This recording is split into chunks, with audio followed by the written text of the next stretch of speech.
วัสดีค่ะขอต้อนรับเข้าสู่รายการการอบรมภาษาครูผู้สอนภาษาอังกฤษเรื่อง Unlocking Learners Voices ซึ่งจัดโดยมูลนิธิการศึกษาทางไกลผ่านดาวเทียมโดยได้รับการสนับสนุนจากสถานทูตสหรัฐอเมริกาประจำประเทศไทยและบริษัท TOT มหาชนจำกัด Welcome to the Distance Video Conference English Language Teacher Training Program on Unlocking Learners' Voices, organized by the Distance Learning Foundation with kind support from the Embassy of the U.S. in Bangkok and the TOT Public Company Limited. Today's session is the first session of the series, and our trainer for this session is Dr. Marty Anderson. Dr. Marty, please. Thank you so much. Good morning, Sawadee-ka. And I'm happy to see you. The sound okay? All right? All righty.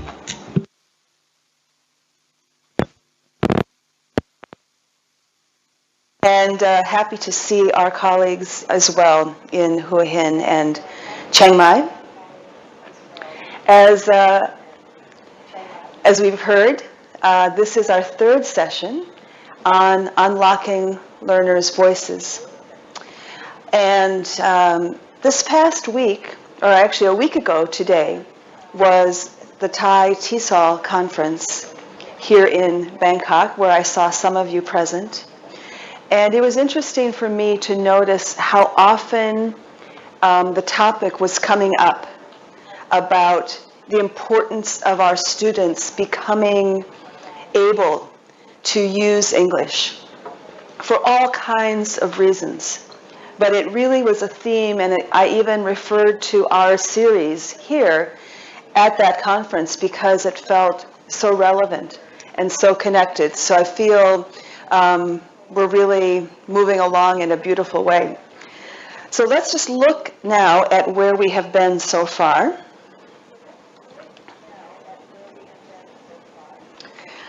All right, so we started out in the session 1 talking about helping learners to develop their voices in written language. And in particular, we were focusing on persuasive writing. So the idea of a letter to the editor of a newspaper, or perhaps an essay, any place where a writer might be trying to express their ideas using the written word. And then last time, we talked about spoken language and persuasion. We saw a couple of examples of students expressing themselves in spoken language. And we looked at how that's different from expressing yourself in written language. And we had to kind of think and compare those two things. And then just a reminder, and we'll come back to this at the end, that you have 3 assignments coming out of the session. One is due in 2 weeks from today, and that is bringing examples of written language, or actually emailing them to Shay ahead of time, and you have her email address. And then in the second 2 weeks, there'll be some examples of spoken persuasion, and then for the final session with Ajahn Shay, you'll be looking at blogs, which is the focus for today. So today, let me just talk about today, and then I'll let our colleague do a little summary of this introduction. Today we're going to be looking at blogs as a tool that's becoming increasingly popular. Almost everybody I know nowadays has a blog. And there are blogs for every subject you can imagine. Blogs about movies, blogs about food, blogs about politics, blogs about fashion, really almost anything. So we're looking at a couple that are really devoted to learners of English. And then we're going to look at rubrics, which we've started to work with, and actually spend some time. A chunk of today is really going to be kind of like a workshop where you actually will work with a partner and create a rubric, and then you'll create a second rubric on 2 different topics. So hopefully by the time you leave, you're going to feel you have more comfort with creating rubrics. And we're also going to talk about people who criticize rubrics. Sometimes we become very enthusiastic about some new idea, and then we use it all the time. But it's important to think about maybe why rubrics are not the perfect solution also. So that's what we have coming today. And if I could ask you, please, to make a little summary. Thank you. Yes. ค่ะอาจารย์มาร์ตี้ก็ได้พูดถึงเรื่องของทบทวนสิ่งที่เราเรียนมาเราได้คุยกันมาในคราวที่แล้วนะคะแล้วก็ทบทวนเรื่องการบ้านที่ฝากให้อาจารย์ช่วยทำแล้วก็ส่งให้อาจารย์เชนะคะก็จะเป็นงานชิ้นที่หนึ่งซึ่งเกี่ยวข้องกับเรื่องของการทำไปทดลองกิจกรรมที่จะช่วยกระตุ้นให้นักเรียนของเราได้มีส่วนร่วมในการเรียนและการออกความคิดเห็นทั้งในเรื่องของการพูดและการเขียนอาจารย์ทำเสร็จแล้วก็ช่วยกรุณาส่งอีเมลไปให้อาจารย์เชเพราะว่าอาจารย์เชจะมารับหน้าที่ต่อในสัปดาห์หน้าและสัปดาห์ที่เป็นสัปดาห์ที่4 5 และ 6นะคะนั่นคือส่วนหนึ่งที่อาจารย์มาร์ตี้บอกแล้วต่อจากนั้นอาจารย์มาร์ตี้ก็ได้พูดถึงว่าวันนี้เราจะทำอะไรกันบ้างนะคะก็ประมาณ 2-3 เรื่องที่หนึ่งก็คือเรื่องการดูเรื่องของบล็อกนะคะเพราะว่าตอนนี้ทุกคนก็คงจะต้องรู้จักละคำนี้นะคะแล้วเราก็อยากให้นักเรียนของเรานี่ค่ะได้ติดตามในเรื่องของเทคโนโลยีและนำเอาในฐานะครูเช่นกันเราก็จะควรจะเอาเทคโนโลยีที่ทันสมัยมาใช้กับเด็กก็จะมาดูบล็อกเรื่องเกี่ยวกับหลายๆเรื่องซึ่งเดี๋ยวเราจะดูกันนะคะจากนั้นเมื่อดูบล็อกแล้วแน่นอนเราในฐานะครูเราก็คงจะต้องใช้บล็อกนี้ให้เป็นประโยชน์ก็คือเราจะเอามาใช้ในการสอนฟังขอโทษค่ะสอนพูดและเขียนเพื่อจะอย่างที่ให้ตรงกับฟิล์มของเราคือ unlocking learners voices นะคะให้เด็กได้แสดงความคิดเห็นครูก็จะต้องประเมินโดยการใช้รูบริกแล้วก็จะมาดูรูบริกว่ามีองค์ประกอบอะไรบ้างในการที่เราจะทำประเมินรูบริกแล้วก็อาจารย์จะมีส่วนในการช่วยกันทำรูบริกเพราะในเซสชันนี้จะมีการทำสร้างรูบริกถึงสองเรื่องนะคะหลังจากนั้นแล้วในสุดท้ายอาจารย์มาร์ตี้ก็จะมาพูดถึงเรื่องของการพูดว่าทำไมรูบริกถึงไม่ประสบผลสำเร็จเท่าที่ควรมันมีอะไรเกิดขึ้นบ้างโดยที่อาจารย์จะนำข้อวิจารณ์ที่เป็นจากบทความหนึ่งมาแบ่งปันแล้วก็พูดกันค่ะก็ตอนนี้ก็คงจะสรุปได้เท่านี้ค่ะ Okay. Thank you. So to start, it might be good to review a couple of blogs and see what's present in them. So here's one that is a thread within a blog about learning to write in English. And if you could put the first website up on the screen, please.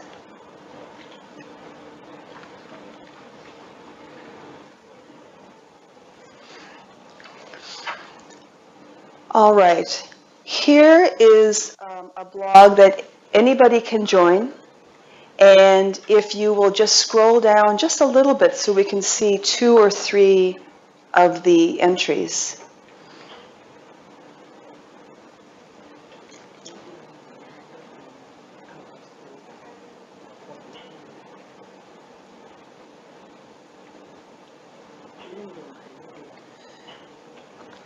Okay, while we're waiting for that to happen, what you're going to notice is that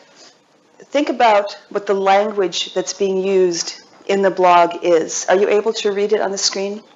Today when I got up, Dio English suddenly jumped into my mind. I have been out of this lovely place for more than 7 months, quite a long time. I can't help but thinking what I was busy doing in the past half a year. The answer is that nothing special. Life went on as usual. So you see that the English that is being used here is not totally perfect.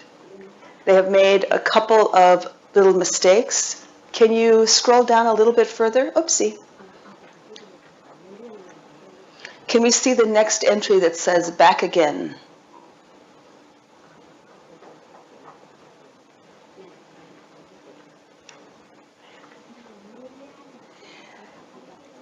Okay, this is an individual who's blogging, and while they wait to just scroll down, are you able to show the next entry?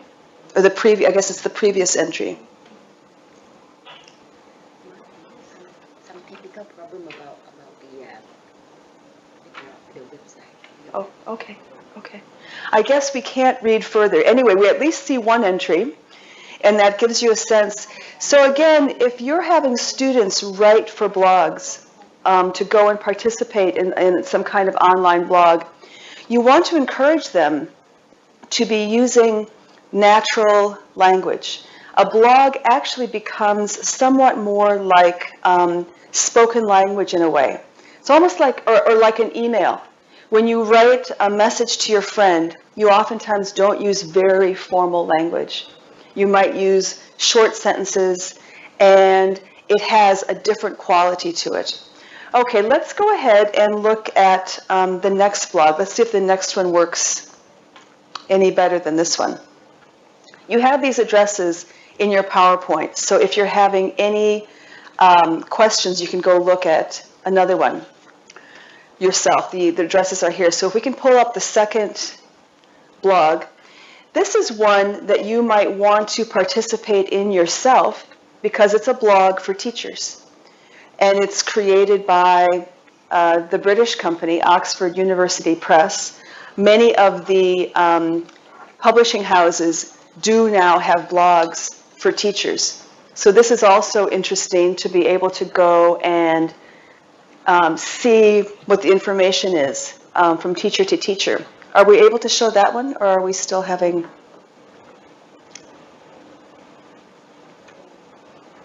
I believe it's there. Let's maybe put it on the big screen.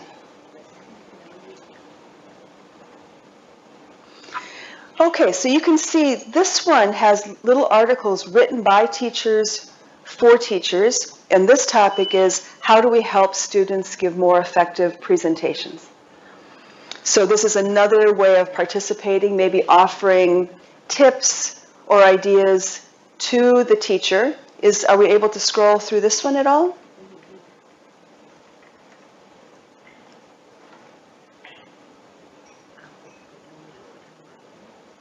Maybe not.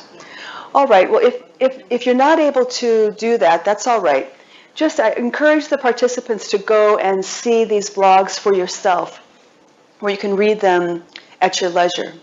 So then, if we can just then go to the third one, which is our Distance Learning Foundation blog, there isn't much of anything there yet because you have not started to share. But if you recall, this is the blog where the third assignment for your students will be due. So what you will be asking students to do is to post something on this Distance Learning Foundation blog. Can we show the third link, please? We looked at this last time, but I just want to make sure that you remember what it looks like.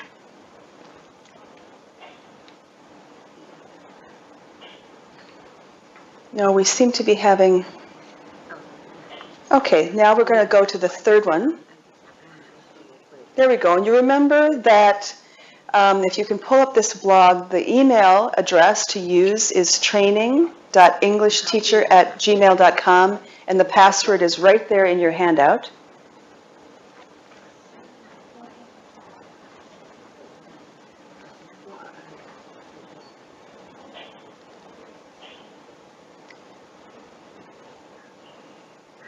All right.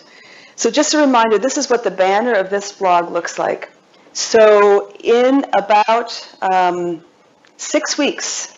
we expect to have you take some of your student work and have them posting in this blog so we can see examples of their work. Okay, thank you for that. Let's carry on because these websites have been difficult to show.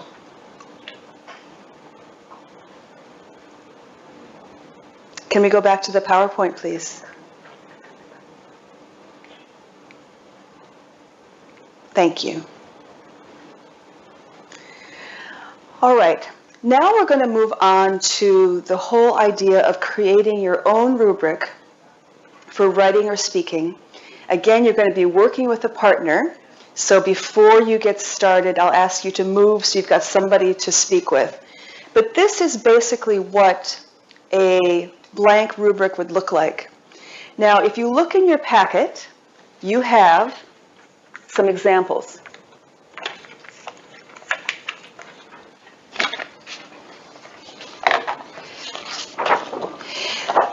This one packet that begins by looking like this, it's got lots of words in it. And if you could go ahead and put that up on the screen as well. This gives you a sense, this front page, of this person is choosing to use 4 categories. And this is blank. You'll see he just says, this is your objective, goes on the left-hand side. And this author is saying this is going to be a beginning level criteria, developing level criteria, accomplished, and exemplary. So they're using a scale of 1 to 4. And you have, you can see that there could be many criteria that are put on a rubric. This person, in fact, in this 2-page handout uses 5. You might choose to do something much simpler than that. And that's why you have a blank rubric that you'll see on the screen, and you've got copies of it in your packet, that talks about 5 objectives. But I'm not expecting that you're going to create a rubric with 5 objectives this morning. You might just do 3 or fewer. So that's up to you. Okay. Then the second example you have is the page that looks like this. It says UWS grading rubric for a literature class. This is something that I don't expect you to read thoroughly right now, but to take away with you and look at. Because what the author of this tells us is what are their ideas about an A grade or a B grade. They tell you what they're thinking in terms of offering grades. Hopefully rubrics help you to do assessment. That's the whole point of using a rubric, is to be able to provide assessment. So let you do a little summary of that, please. Thank you. ค่ะวันนี้อาจจะมีปัญหาทางเทคนิคนิดหน่อยนะคะเพราะฉะนั้นอาจารย์มาร์ตี้ก็พยายามที่จะให้อาจารย์ได้เห็นตัวอย่างของบล็อกจากแหล่งต่างๆนะคะอันที่มานำเสนออันแรกก็จะเป็นแต่ว่าบังเอิญมันขัดข้องทางเทคนิคเราจะเลื่อนลงไม่ได้แต่อาจารย์คงเห็นหน้าแล้วจะกรุณากลับไปบ้านกลับไปดูนะคะเพราะว่ามีรายการมี address ให้อยู่แล้วใน worksheet นะคะก็เราดู2 งานอีกอันนึงโดยของ Oxford และอันสุดท้ายก็คือของ DLF เราเองนะคะซึ่งคิดว่าอาจารย์มาร์ตี้เชิญชวนทุกคนเมื่อทำอะไรเสร็จก็อยากจะให้ไปโพสต์ที่บล็อกเพื่อจะได้พูดคุยกันสื่อสารกันผ่านทางบล็อกนะคะแล้วหลังจากนั้นอาจารย์มาร์ตี้ก็จะให้ดูเรื่องรูบริกมีตัวอย่างรูบริกอยู่2ตัวอย่างนะคะตัวอย่างที่1ก็จะเป็นรูบริกของในเป็นส่วนที่เราจะใช้เป็นแนวสำหรับวันนี้นะคะคือที่เขียนว่ารูบริกเทมเพลตนะคะซึ่งจะมีคุณทีเรียอยู่เป็น5 องค์ประกอบแต่วันนี้ที่เราจะทำอาจารย์ไม่จำเป็นที่จะต้องทำตาม5 องค์ประกอบนั้นก็ได้นะคะก็ใช้ประสบการณ์ของเราแล้วก็ดูว่ามันจะเหมาะสมกับระดับของนักเรียนเราควรจะใช้องค์ประกอบอะไรบ้างนะคะส่วนรูบริกอันที่2ที่เป็นตัวอย่างที่เป็น UWS grading rubric for a literature class อันนี้อาจารย์บอกว่าฝากให้ไปอ่านเป็นการบ้านนะคะเพราะว่ามันค่อนข้างยาวแล้วก็คงไม่ใช่โฟกัสของวันนี้เพราะว่าจะเน้นเรื่องทางวรรณคดีเพราะนั้นอยากจะให้ดูของอันแรกที่เป็นตารางนะคะที่เป็น5 องค์ประกอบแล้วที่เราเห็นบนสกรีนแล้วก็อีกอันนึงก็คือจะเป็นตารางว่างๆนะคะนั่นคือเป็นตัวอย่างหรือเป็นแบบฟอร์มที่เราจะนำมาใช้ในการทำเวิร์กช็อปวันนี้ค่ะ Okay, thank you so much. So you'll see on the sample, and you have 3 blank ones also in your packet. The idea is that you'll be doing 2 rubrics with your partner today, and then you get 1 blank one to take away. So you can make your own copies of it to use afterwards for making your own rubric. But you'll notice that unlike the example and unlike some of the things we saw last time, I selected to make this a very simple rubric. So rather than 4 levels or 5 levels, I only have 3. So you could say this would be an excellent, the person will meet this objective in an excellent way. The person meets this objective in a good way. So, okay, but not great. This is unacceptable. And it's important for us to have many levels of understanding so that when we're looking at the student work, we can really say to ourselves, yeah, this is not okay. There's too many mistakes in one area or another. So let's talk about some of the areas that you might include in your rubric. When it becomes time for you to work with your partner to create one, feel free to use these areas if you want to. But you also might have your own ideas about other areas you want to add. So here we have, these are very common areas used for the objectives. So if you're looking at your blank rubric, you could consider each of these to be one of the objectives that you're going to grade on. So we have content or ideas, obviously, of the piece of writing or the piece of speaking. Sometimes, I'll get into a little bit of detail about each of these, but sometimes we might find that the ideas are really excellent, but the way that the student presented the ideas was not so good. So if you remember when we were talking on the first session about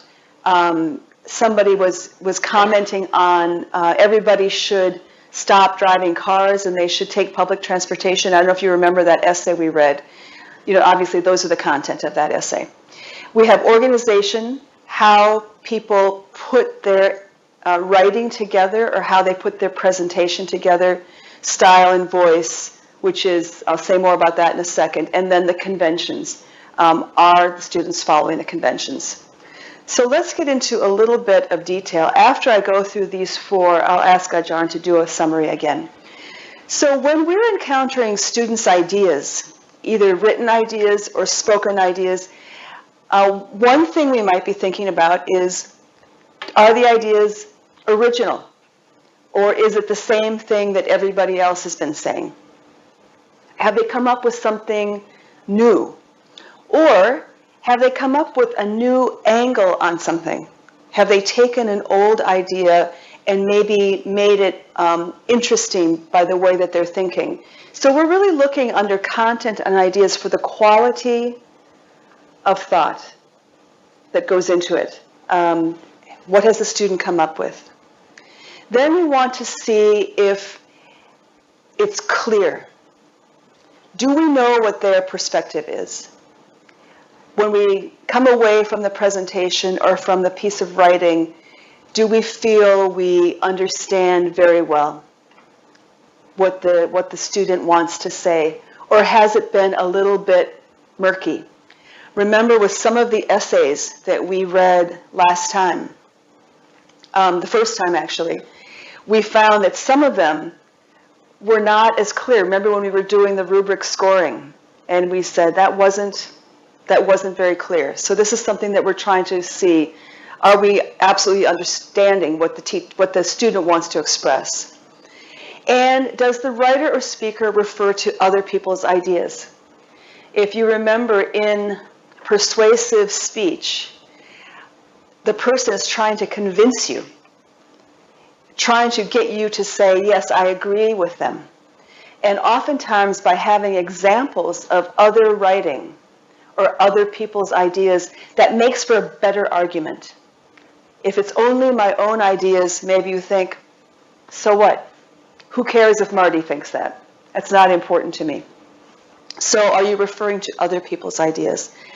Perhaps it's better to summarize after each one, Ajarn, if that's okay. Thank you. ค่ะ อาจารย์มาร์ตี้ก็ได้พูดถึงเรื่องของ ที่เราจะทำวันนี้นะคะถ้าอาจารย์ดูในแฟ้มเราจะมีรูบริกว่างๆให้อาจารย์2แผ่นนะคะแผ่นหนึ่งจะได้เก็บไปเป็นแนวทางสำหรับใช้ที่โรงเรียนส่วนอีกแผ่นหนึ่งเราก็จะทำมาเป็นทำเวิร์กช็อปนะคะสำหรับวันนี้อาจารย์มาร์ตี้บอกจะเสนออะไรที่ง่ายๆนะคะจะเห็นว่าตัวรูบริกจะมีอยู่แค่3ช่องนะคะที่เขียนว่า excellent good แล้วก็ unacceptable ซึ่งจะช่วยทำให้ในการประเมินตัวงานเขียนนี่ง่ายขึ้นนะคะเพราะว่าก็จะตัดสินว่างานเขียนนี้เป็นยังไงอยู่ในคุณภาพระดับไหนดีหรือว่าดีมากหรือว่าดีหรือว่าอ่านแล้วรับรู้สึกว่ามันยังไม่ใช่นะคะส่วนตัวที่จะเป็นเกณฑ์ต่างๆอันนี้อย่างที่นำเสนอตอนแรกก็จะมี5เกณฑ์แต่ว่าก็ขึ้นอยู่กับตัวเราเองที่จะต้องเลือกองค์ประกอบไหนมาใช้ให้เหมาะกับนักเรียนของเรานะคะตัวองค์ประกอบที่อาจารย์มาร์ตี้นำเสนอในตอนแรกที่อาจารย์มาร์ตี้บอกก็คือจะมีอยู่4องค์ประกอบคือเรื่องของ content หรือไอเดียซึ่งเป็นเรื่องของเนื้อหาหรือว่าความคิดของผู้เขียนเรื่องของการนำเสนอหรือ organization เรื่องของ style voice ก็คือเรื่องของความชัดเจนในสิ่งที่จะนำเสนอและเรื่องสุดท้ายคือเรื่องของ convention ก็คือเกี่ยวกับเรื่องของการgrammar เรื่องของการเลือกคำซึ่งอาจารย์มาร์ตี้ได้ขยายความในส่วนที่เป็นเรื่องของ content ว่าก็คือคุณภาพของสิ่งที่เป็นความคิดของผู้เขียนที่นำมาพูดง่ายๆก็คือเนื้อหานั่นเองนะคะว่าเนื้อหานี่เป็นออกมาจากผู้เขียนจริงหรือเปล่าหรือว่าผู้เขียนเนี่ยทำให้สิ่งที่ตัวเองจะนำเสนอเนี่ยชัดเจนนะคะแล้วที่สำคัญก็คืออาจารย์มาร์ตี้บอกว่าจากที่เราได้คุยกันเมื่อสัปดาห์ที่ผ่านมาจะพบว่าการเขียนของที่ทำในเฉพาะ persuasive ที่จะทำให้คนอ่านแล้วก็คล้อยตามเนี่ยถ้าหากผู้เขียนเฉพาะความคิดเห็นของตัวเองเนี่ยก็อาจจะให้น้ำหนักน้อยกว่าการที่เขาได้ไปใช้ความคิดเห็นของผู้อื่นมาสนับสนุนในสิ่งที่ตัวเองนำเสนอด้วยก็จะทำให้น้ำหนักในการนำเสนอนั้นชัดเจนขึ้นค่ะ Alrighty, thank you. So now when we look at organization, we're thinking about more like the structure of the piece of writing or the speech. If you remember on the first session where we read a few different examples, we looked at did the student introduce their topic well? Then did they make their case in the middle of the piece if they're writing it? Either following, as you recall, the essay planner, which was one tool to use to organize their thinking, or that block of 4 piece of paper. Did each paragraph in the writing have hold together? And then was there some kind of a conclusion to finish it off? Same thing with the oral versions. If you remember the spoken piece that the young man did about Thai food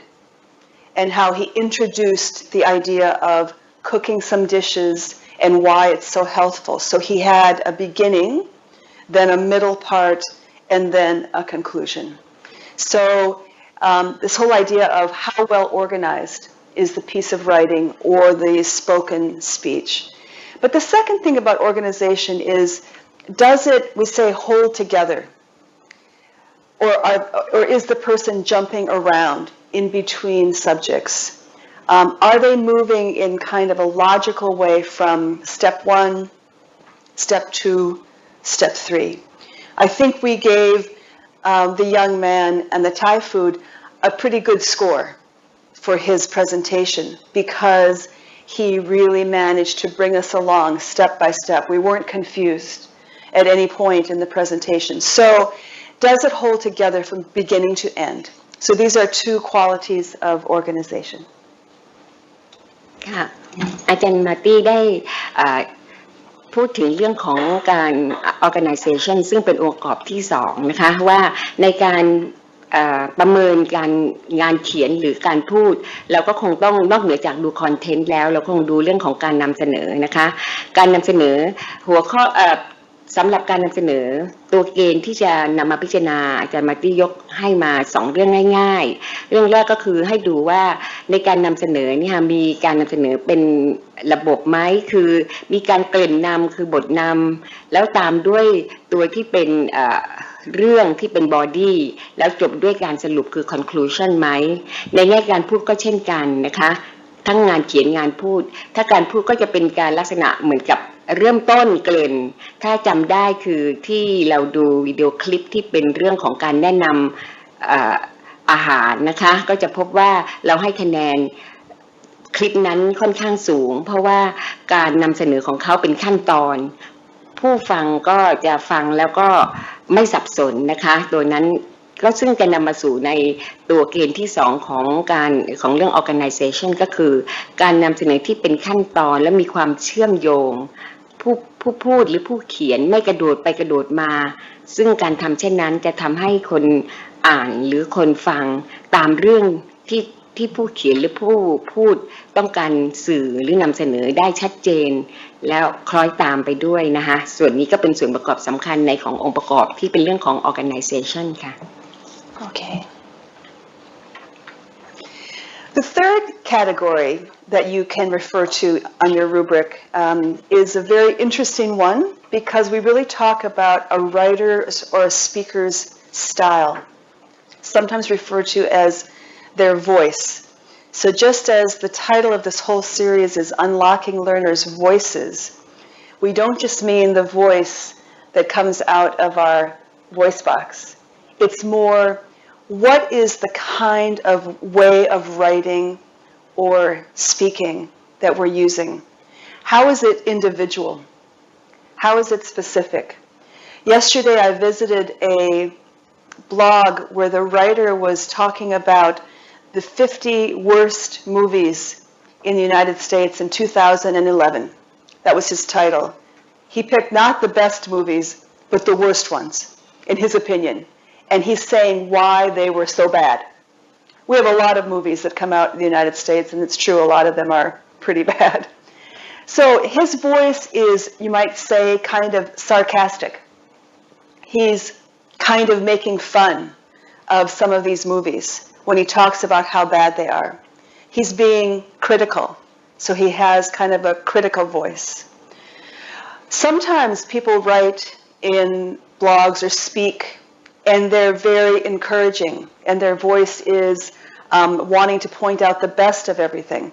or wanting to find out what is best. So a style,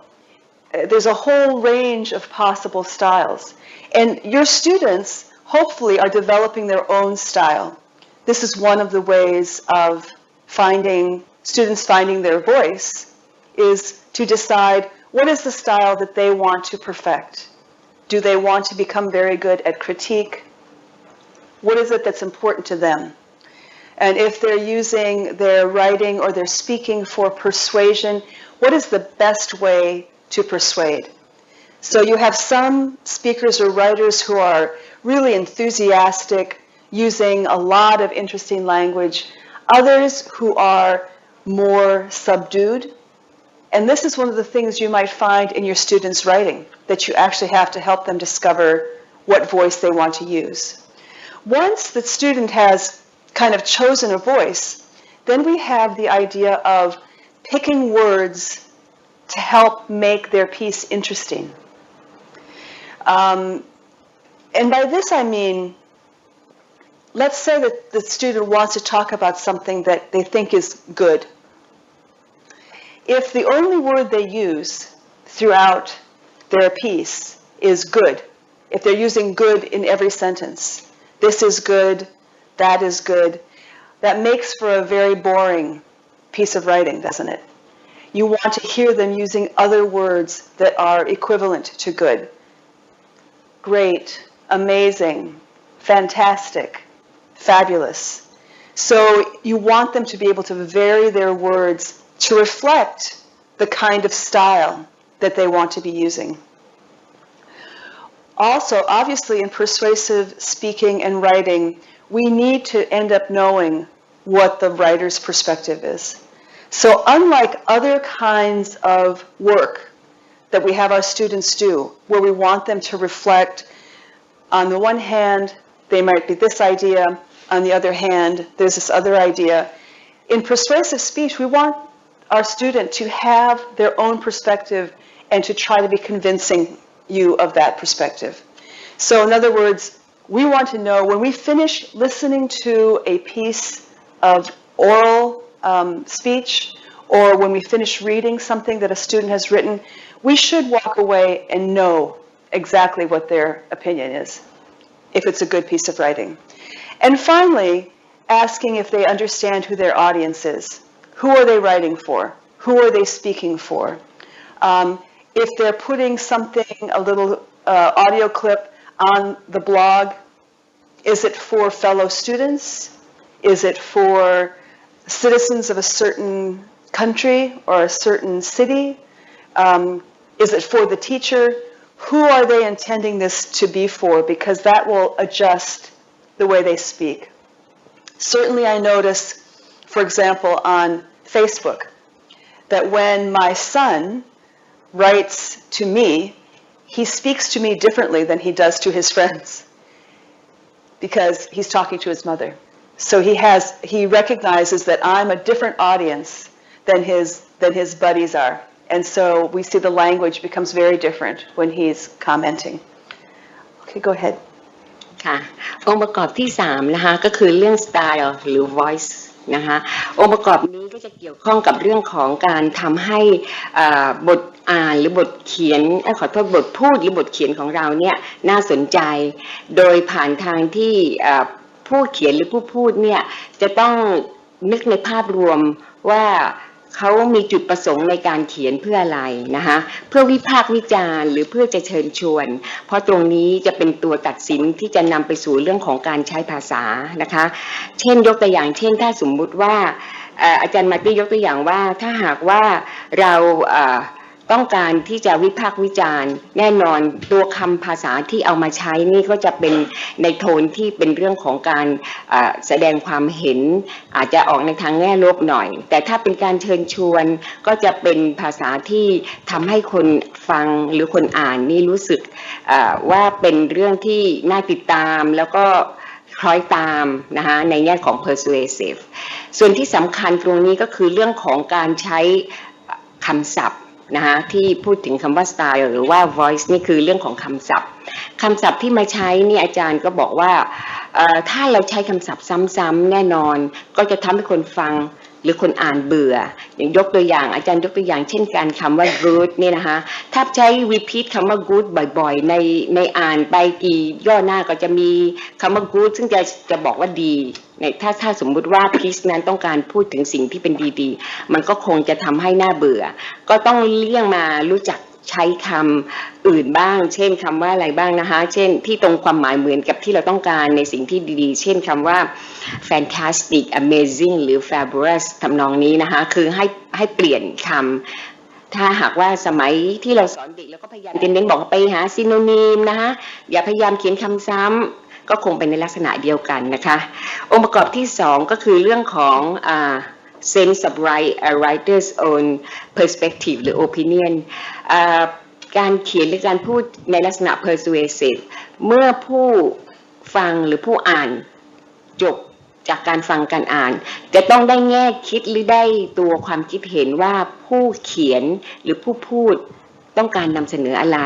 นะคะไม่ใช่พูดไปเรื่อยๆแล้วไม่มีแก่นสารอันนั้นก็คงจะไม่ persuade นักนะคะนั่นคือในองค์ประกอบที่2เราก็ต้องมาดูจุดนี้เพื่อจะให้นักเรียนของเราได้นึกถึงว่าในการเขียนนี่คือองค์ประกอบสำคัญอีกอย่างหนึ่งและองค์ประกอบสุดท้ายที่สำคัญก็คือ audience หรือผู้ฟังหรือผู้อ่านทุกครั้งที่เขียนงานเขียนผู้เขียนและหรืองานพูดจะต้องรู้ว่ากลุ่มเป้าหมายคือใครเขียนถึงใครเพราะตัวนี้จะเป็นตัวตัดสินภาษาที่ใช้อย่างยิ่งเพราะฉะนั้นในเรื่องเดียวกันถ้าหากว่าเราเขียนถึงครูเขียนถึงเพื่อนก็คงจะใช้ภาษาต่างกันหรือว่าท่านนายกรัฐมนตรีเขียนพูดถึงประชาชนก็คงจะต้องเป็นอีกภาษาหนึ่งซึ่งต่างจากผู้มีการเขียนถึงพูดถึงนักเรียนอะไรทำนองนั้นนะคะตัวนี้สำคัญอย่างยิ่งมากในงานเขียนเพราะว่าเป็นเรื่องที่ โดยส่วนตัวมีความรู้สึกว่าเราอาจจะละเลยตรงนี้เวลาให้เด็กเขียนเพราะเราก็คงจะไม่ค่อยจะคิดถึงที่จะบอกเด็กว่าเธอเขียนถึงใครนะตัวเราจะเน้นหนักในเรื่องของหัวข้อและเรื่องเนื้อหาเป็นส่วนใหญ่อันนี้ก็จะเป็นองค์ประกอบ3ตัวที่อยู่ภายใต้เรื่องของ style กับ voice ที่อาจารย์มาร์ตี้นำเสนอค่ะ Great. The final category that I would suggest, and again, when you start working on your own, you might use these or you might add other ones, is the idea of the conventions of English language. By conventions, we mean sort of the most normal, correct way that we can think of.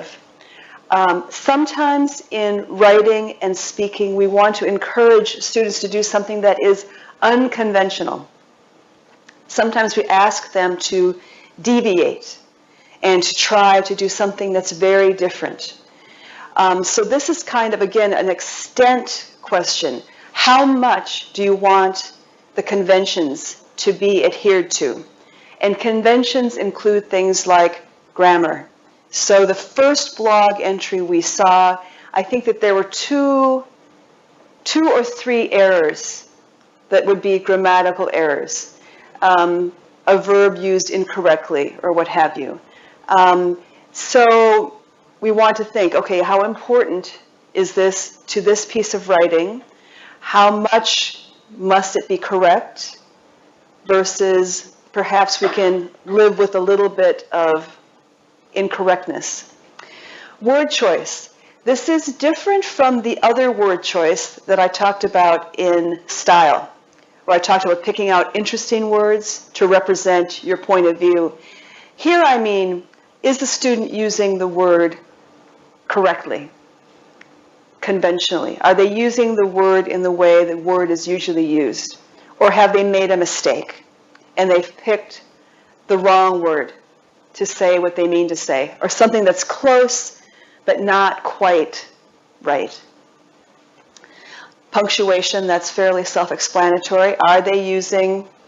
commas and colons and periods properly? Etc. And then just fundamental sentence structure. Is the word order in the sentence correct? Are they putting clauses in appropriately? Related to grammar, but getting sort of more specific about really how the structure of the sentence is put together. So again, when you start to create your rubric, which we'll do in just a few minutes, this might be something you want to think about how important this is to you. ค่ะองค์ประกอบสุดท้ายนะคะก็คือเรื่องของ convention ในที่นี้ก็จะเห็นว่ามีหลักใหญ่ๆอยู่4อย่างคือเรื่องของ grammar ก็คงจะทราบดีนะคะเรื่องของไวยากรณ์พวกกฎเกณฑ์ไวยากรณ์ซึ่งอาจารย์มาร์ตี้พูดว่าก็คงจะเป็นเรื่องที่เราคงอาจจะได้คุ้นเคยกับมันแล้วนะคะเรื่องที่2ก็เป็นเรื่องของ word choice ซึ่งตัวนี้จะต่างกับเรื่องของ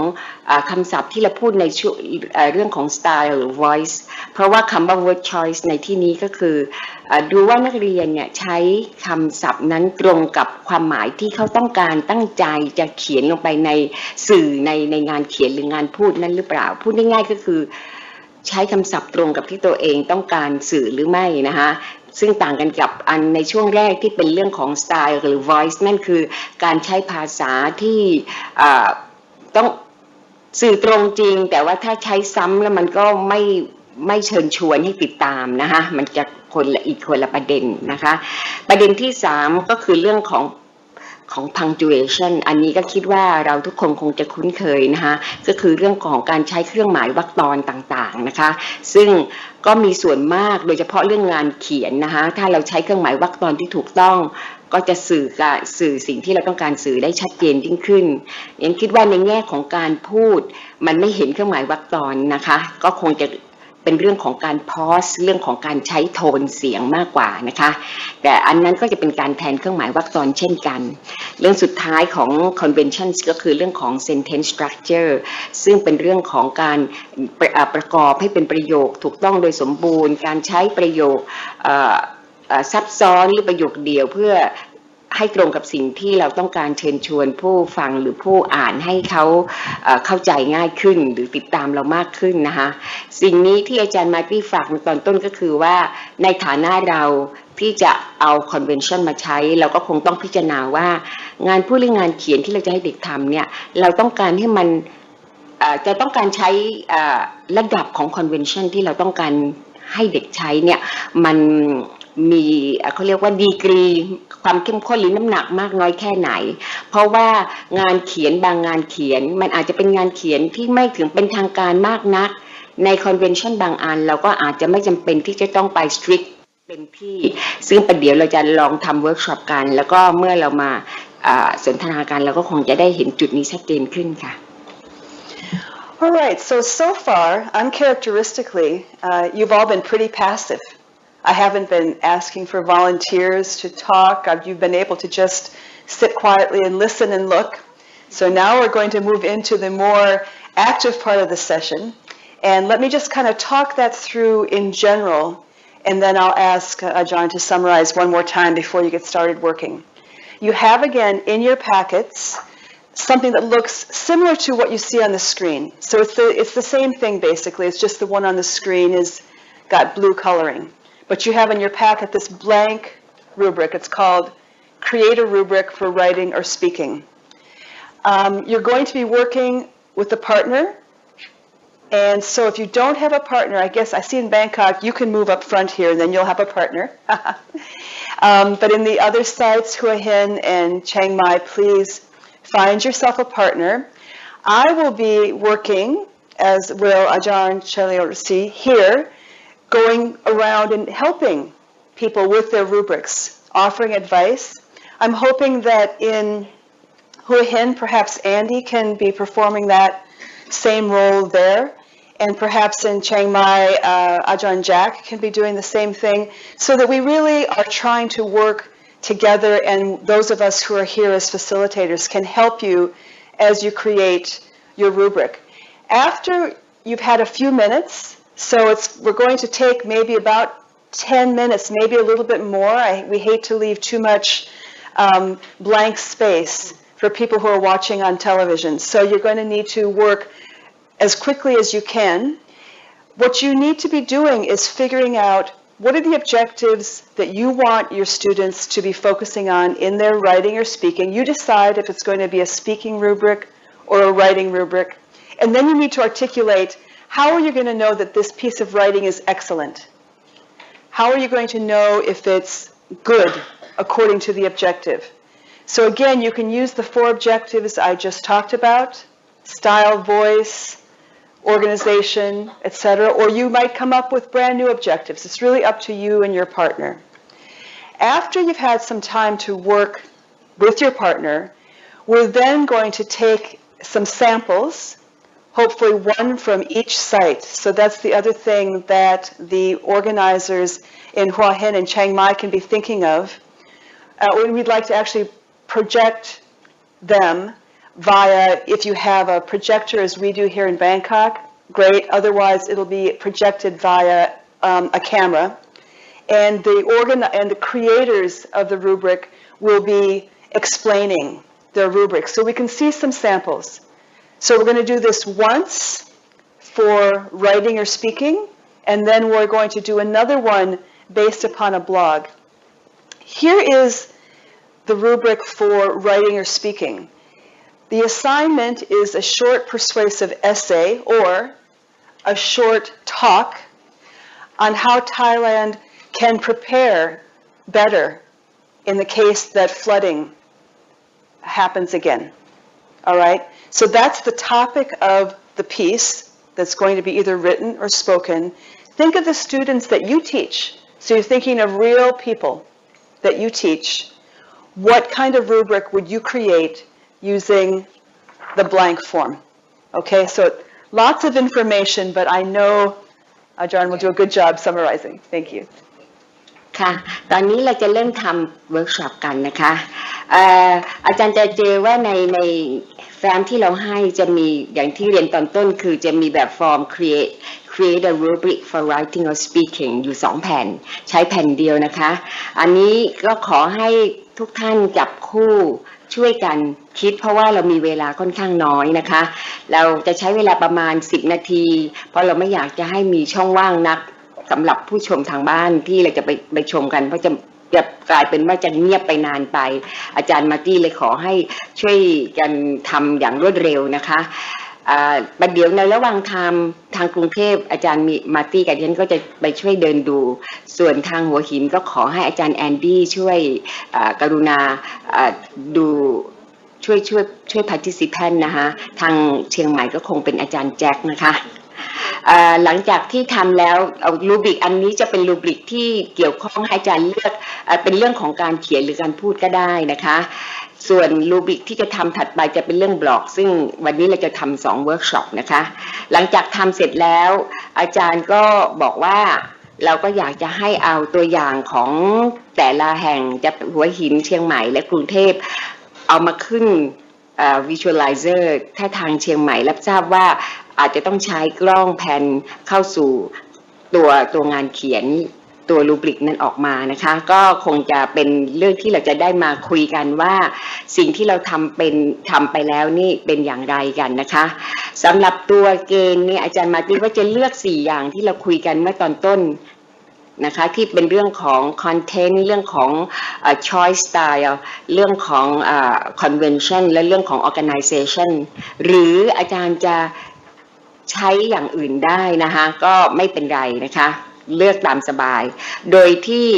งานที่ต้องทำก็คือหัวข้อก็จะเป็นหัวข้อเก่าที่เราเคยทำคือ how Thailand should better prepare for flooding นะคะอันนี้ก็ให้แต่ละท่านทำไปแล้วก็หลังจากนั้นเมื่อทำเสร็จแล้วได้องค์ประกอบแล้วในช่อง3ช่องก็ต้องเขียนว่าเรารู้ยังไงว่างานเขียนเราจะ assess งานเขียนนั้นในระดับไหนก็จะมี excellent good แล้วก็ unacceptable อย่างที่อาจารย์มาร์ตี้ได้คุยตอนต้นนะคะ Okay, so go ahead, find your partner, get started, and those of us who are present will come around and help answer your questions. Okay, go ahead and start working.